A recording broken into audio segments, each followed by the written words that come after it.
Buenas tardes a todos los agroexportadores Equilibria. Como parte de nuestros programas de formación, tenemos también unas charlas especiales con expertos que tratan temas de altísimo interés para toda la comunidad de agroexportadores.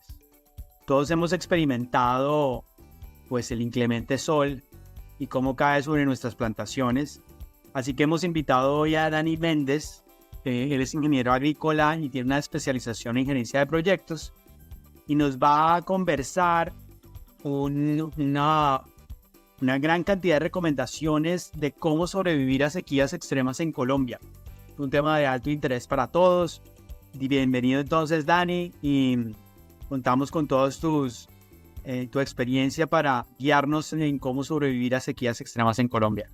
Buenas tardes a todos, gusto saludarlos. Como dijo Diego, mi nombre es Dani Méndez, ingeniero agrícola. Al final de la conferencia les estaré hablando un poco más sobre mi experiencia en el campo.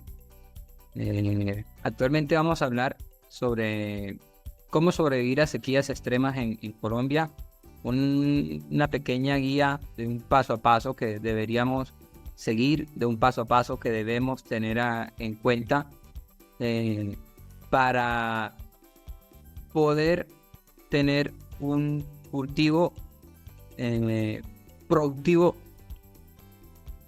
productiva del mismo, ¿sí? Hablando de cítricos, que nos dure 10, 15, 20 años, dependiendo de las características. Entonces, esta guía va con el siguiente contenido.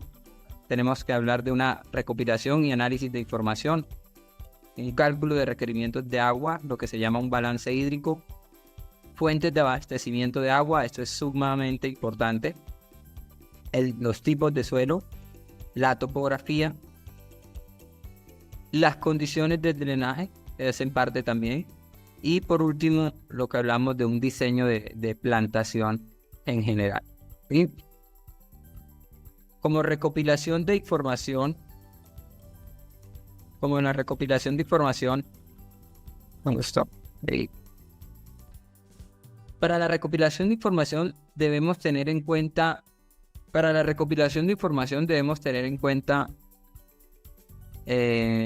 diferentes factores. Debemos identificar las condiciones generales, no solo de la plantación, sino también de su entorno más cercano. La ubicación, el clima, el tipo de suelo, el cultivo a sembrar, fuentes de abastecimiento de agua, redes eléctricas o fuentes de energía, condiciones de drenaje, entre otros. Toda esa información nos va a formar a nosotros el paquete de trabajo con el que debemos armar nuestro proyecto agrícola. Cuando hablamos de riego, cuando hablamos de drenaje, porque estamos pensando en implementar un proyecto agrícola productivo. Entonces, necesitamos tener la suficiente información del predio, de la zona que vamos a trabajar, ¿sí? Y con esta información empezamos a armar nuestro paquete. A partir de ahí, cuando ya hemos recopilado toda esa información, debemos empezar en este orden es el que yo lo creé, pero es indiferente a cada quien que lo implemente, ¿cierto? Pero como estamos hablando de riego, nos vamos a enfocar entonces en y hablamos de lo que se llama un cálculo de requerimientos de agua o balance hídrico. Esta es la información luego que nosotros hemos recopilado información del clima, de suma importancia como es la lluvia y la evaporación, ¿sí? Nosotros podemos generar una primera gráfica que nos va a dar a entender, una gráfica que podemos llamar oferta y demanda. Esa gráfica a nosotros nos muestra de una manera general cómo está mes a mes las lluvias en la zona versus la evaporación, ¿cierto? Entonces, en esta gráfica nosotros podemos observar que los meses donde las precipitaciones son bajas son los meses de enero, febrero, marzo y diciembre. Esto es una gráfica de un proyecto en algún lugar de Colombia, ¿cierto? acá podemos ver que las mayores precipitaciones se presentan en el mes de mayo. Mayo, junio son como las mayores, abril, mayo y junio, ¿sí? Entonces nos muestra de manera general que hay unos excesos en aproximadamente 8 meses del año y un déficit en 4 meses del año, que son diciembre, enero y febrero, ¿sí? De esta manera nosotros ya podemos ir haciendo una idea o haciéndonos una idea de si necesitamos o no riego, ¿sí? Para el caso, por ejemplo, de los cítricos, tener 3 meses como diciembre, enero y febrero, donde la evaporación supera a la precipitación y en un orden elevado puede generar pérdidas en producción, ya sea porque no hay floración, no hay brotación, las plantas se entran en latencia, ¿cierto? No producen, tratan solamente de sobrevivir. Entonces, a partir de este gráfico nosotros ya podemos darnos una idea. Pero quien realmente nos va a definir cuánto debemos regar, si debemos regar en qué meses, cuáles son los meses más críticos y en qué cantidad, realmente es lo que llamamos un balance hídrico. Balance hídrico lo que consiste es en definir las entradas que tiene un suelo versus todas las salidas, ¿sí? Como el suelo es tan complejo, porque no solamente hablamos de evaporación o evapotranspiración, también existen otros medios de pérdida de agua, pero que son más difíciles de medir. Nos concentramos en estos dos, la evaporación y la precipitación, ¿sí? Existen para el balance hídrico unas constantes que nos afectan o nos aumentan la evaporación, lo mismo que existen unas constantes para la precipitación para hacerla efectiva, y de esa manera nosotros generar una gráfica y un cuadro con todos los días, con todos los meses y con la mayor cantidad de años posibles. En este caso estamos viendo una gráfica de un balance hídrico que se realizó para el año 2007 hasta el 2017. Estamos hablando de 10 años aproximadamente, ¿cierto? 10 años, 11 años de datos de lluvia, de datos de evaporación que se correlacionaron y al final se generó esto que estamos viendo que se llama una tabla de déficit, donde al final vemos que existen en total un déficit para este proyecto de 700 milímetros y unos meses más críticos que son enero, febrero, marzo y diciembre con los mayores valores de déficit. Aunque el resto de años también existe un déficit, aunque acá en la gráfica oferta-demanda no parezca, sí existe un déficit porque casualmente, posiblemente hay meses del año que si llueven 2 o 3 veces, genera la cantidad de lluvia del mes y dura 27 días sin llover el resto. Entonces se generan a veces unos déficits internos, pero no son representativos porque la lluvia al final suple los requerimientos mínimos y se va a sostener sin problema el cultivo. Acá estamos viendo que hay un déficit de 512 milímetros, los cuales hay que suplir para los meses de enero, febrero, marzo y diciembre.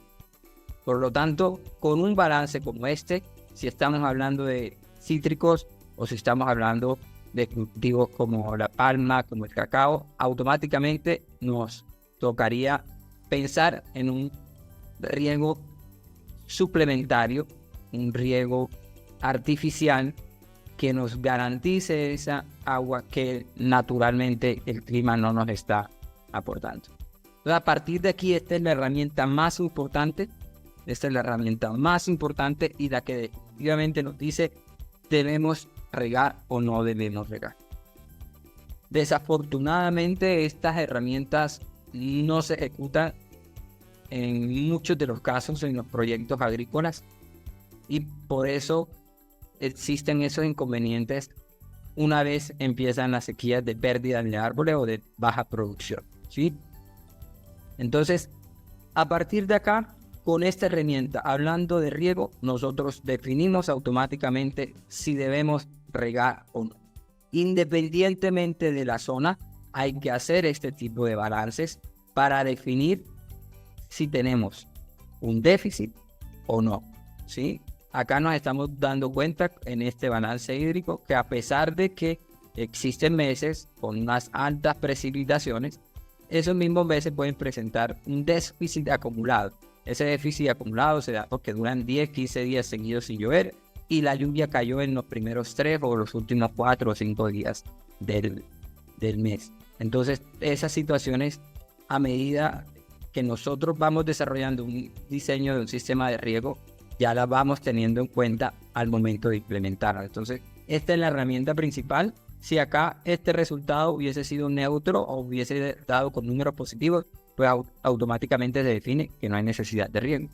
Entonces, si un predio no hace un análisis como esto, ya va perdiendo. ¿Sí?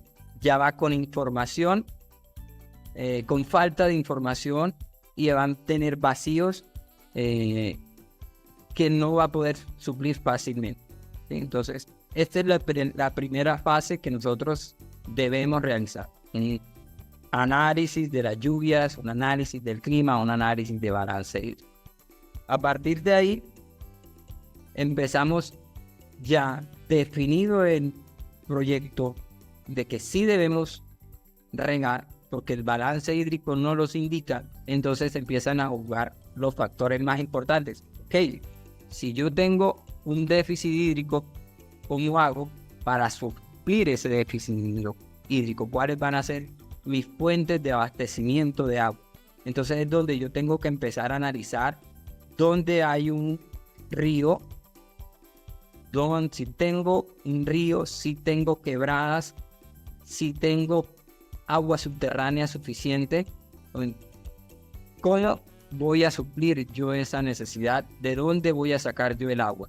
Entonces empezamos, una vez definido el predio, definida la ubicación e identificado ese déficit, lo más importante que sigue es identificar esas fuentes de abastecimiento. ¿Qué me va a servir a mí? Un río. ¿Qué me va a servir a mí? Un caño. ¿Qué me va a servir a mí? Una quebrada. ¿Me va a servir a mí? Agua subterránea. Esa parte es fundamental porque desde ahí empiezan a definirse los costos de ese sistema de riego que se vaya a diseñar. ¿Sí? Otro ítem importante es el tipo de suelo. ¿Sí? El tipo de suelo a nosotros nos va a determinar la capacidad de almacenamiento que tengan esos suelos al momento de regar, lo que nos va a definir también las frecuencias con las que yo debo regar, los tiempos en los que debo regar. Un suelo, por ejemplo, arenoso, el agua se percola y se profundiza mucho más rápido que un suelo arcilloso. Por lo tanto, en un suelo arenoso yo tengo que pensar en que tengo que dar unas frecuencias de riego más mayores con unos cortos tiempos, mientras que en un suelo arcilloso es viceversa. Tengo que dar unas frecuencias más largas entre un día y otro con unos tiempos mayores para que se profundice, porque en un suelo arcilloso la percolación, la infiltración del agua es mucho más lenta. Entonces, este es un parámetro que hay que tener en cuenta al momento de diseñar un sistema de riego. ¿Sí? La topografía. La topografía es algo sumamente importante porque desde ahí empezamos nosotros a definir qué tipo de riego tenemos. Si tenemos unas fuentes de agua en abundancia y tenemos unas topografías adecuadas, podríamos implementar un riego por gravedad, que es el que todo el mundo busca porque es el más económico. Es menos eficiente, pero es más económico, ¿sí? Pero si tenemos unas topografías onduladas como las que tenemos acá y tenemos nuestras fuentes de abastecimiento en un río que son en partes más bajas que nuestro cultivo, si el agua está en una cota más baja que el cultivo, ya hay que pensar en un riego por aspersión o un riego a presión, ¿sí? Donde necesitamos, por medio de energía, elevar el agua hasta las partes altas de la superficie del terreno, ¿sí? Eso nos va a permitir a nosotros hacer un eficiente riego, ¿sí? De un buen diseño, en este caso de un riego, la topografía. El drenaje entra a jugar un papel muy importante, ¿sí? Porque dependiendo a las características del suelo, si son suelos muy arcillosos, si tenemos precipitaciones como la que vemos en la gráfica, donde hay meses que superan los 300 milímetros, y en sectores y en la zona cafetera, por ejemplo, que hay meses que puede superar a los 500 milímetros en un solo mes, y en temporadas de demasiada agua pueden llegar hasta los 700 milímetros. Esos excesos generan un gran problema si se combina con suelos con alto contenido de arcilla. Entonces, inevitablemente, siempre hay que pensar en drenaje, si hay que hacerlos o no hay que hacerlos en un proyecto agrícola. Y este impacta de una manera importante en el diseño de un sistema de riego, porque él va a regir los puntos donde se debe sacar el agua. Y si estamos hablando de riego riego a presión, estaríamos diciendo que vamos a tener tuberías y nos va a tocar construir zanjas para sacar los excesos de humedad. Entonces hay que tener una buena sinergia entre el riego y el drenaje para nosotros poder presupuestar muy bien un proyecto agrícola. ¿Sí? Y acá, por último, el diseño de plantación. Digamos, este diseño de plantación es el que finalmente determina el presupuesto final a implementar en el proyecto, ¿sí? Gracias a él se pueden definir las cantidades finales de plantas a sembrar, la cantidad de vías, la cantidad de canales de drenaje, el sistema de riego a construir, si es por gravedad, si es a presión. Se define el sentido de cosecha, la orientación, el número de lotes de cultivo, por ende el número de personas que deben trabajar en cada una de las actividades o de las actividades culturales del cultivo, ¿sí? Aquí se planifica absolutamente todo el proyecto. Entonces, cuando nosotros hablamos de riego o de drenaje, o cuando nosotros en nuestra mente tenemos pensado realizar un proyecto agrícola, debemos tener en cuenta todos estos parámetros que acabamos de ver. La topografía, el clima, el suelo, el agua y un diseño es sumamente importante, porque en él vamos nosotros a presupuestar muy bien, y si vamos a definir si el proyecto es económicamente viable, ¿sí? Vamos a poder definir cuáles son las utilidades, porque cada uno de estos ítems genera un ingreso más que agregarle a los costos. Si hay que hacer un sistema de riego por gravedad, si hay que hacer un sistema de riego por a presión, si hay que hacer aparte de eso una red de drenajes, si vamos a implementar un sistema de vías o de cable vías, o cuál va a ser el sistema de cosecha, ¿sí? Toda esa parte y esos puntos tienen que ir en armonía y nos van a permitir generar un proyecto al final económicamente viable. Acá vemos, por ejemplo, lo que es una misma plantación pensada desde dos puntos de vista diferentes. Si vemos esta plantación, inicialmente se hizo un diseño pensado en riego a presión. Podemos observar estas partes altas. Esta es la topografía.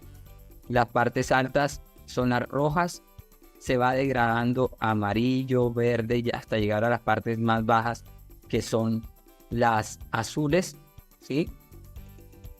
Esta es la topografía. La línea roja representa la vía que hay que construir para poder entrar a los lotes y cosechar. El resto de líneas, como la rosada que estamos viendo, o las moradas, o la azul, son canales de drenaje que se deben construir en esa plantación, ¿sí? Y podemos observar cómo cambia significativamente el mismo diseño pensado ahora en riego por gravedad. La vía varió, se hace más grande, los canales de drenaje también variaron, pueden observar en este punto y en este punto, porque acá cuando se riega por gravedad, sí o sí hay que mover el agua en función de la topografía del terreno. Mientras que cuando lo hacemos por riego a presión, la topografía no marca puntos tan importantes porque nosotros vamos a tener la energía suficiente y vamos a calcular son los puntos más críticos viendo a los sectores más bajos y los sectores más altos, en este caso más altos y más bajos, para calcular esas presiones. Y se diseña pensando en ese punto más alto, por lo tanto todo el resto del cultivo, independientemente de la topografía, va a llegar el agua. Mientras que acá sí o sí tenemos que montar el agua en las partes más altas, como lo estamos observando acá en las vías. Aquí alrededor va unos canales de drenaje, de riego, perdón, donde se moviliza todo el agua. Mientras que el riego, el drenaje, también va en función del movimiento del agua según la topografía. Entonces, en este tipo de diseño ya nosotros podemos cuantificar cuántos canales vamos a construir de drenaje, cuántos metros de vías vamos a construir, cuántas obras hay que implementar, cuál va a ser el costo de la red hidráulica del sistema de riego. Entonces, de esa manera, un proyecto sobrevive no solo a la sequía, sino a todos los inconvenientes que se puedan presentar durante el año, ¿cierto? Una vez nosotros organizamos todo este tipo, tenemos en cuenta por lo mínimo esta información, puede existir información adicional que va saliendo en el proyecto, pero estos 7 parámetros que yo les muestro acá son los fundamentales para nosotros generar un buen proyecto agrícola, sobrevivir a la sequía y sobrevivir a un buen presupuesto. Entonces, mi nombre, les repito, mi nombre es Dani Daniel Méndez Sierra, soy ingeniero agrícola, especialista en gerencia de proyectos. Llevo en el sector trabajando aproximadamente unos 15 años, en donde he trabajado en proyectos de palma de aceite para las empresas más importantes acá del país. En Centroamérica también he estado, porque estuve vinculado a una de las empresas importantes en el sector de la ingeniería. Hace un par de años me dediqué a estar como independiente, a dirigir directamente los proyectos. Entonces, en la actualidad me dedico a asesorar proyectos agrícolas desde el punto de vista del riego y del drenaje, en la parte del eje cafetero, en proyectos de cítricos, aguacate, en Antioquia en proyectos de cítrico también, y en la zona norte del país en proyectos de riego y drenaje en palma de aceite.